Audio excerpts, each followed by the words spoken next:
আমাদের প্ল্যান ছিল রাজেন্দ্রপুর থেকে এই রাস্তায় ধরে আমরা নিকলি যাব। তো রাস্তার চারপাশে শালবন, গজারি গাছ, আসলেই এত সুন্দর একটি পরিবেশ যা আমরা আগে কখনো কল্পনাও করিনি।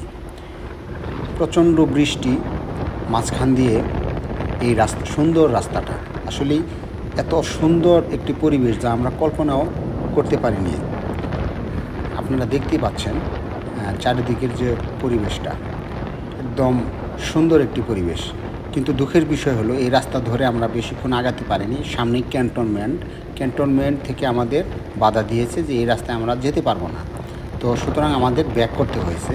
তারপরেও আমরা যত দূর যাইতে পারছি এর সৌন্দর্যটা আপনাদের মাঝে তুলে ধরার চেষ্টা করতেছি। চারিদিকে প্রাকৃতিক পরিবেশ, প্রচণ্ড বৃষ্টি ছিল।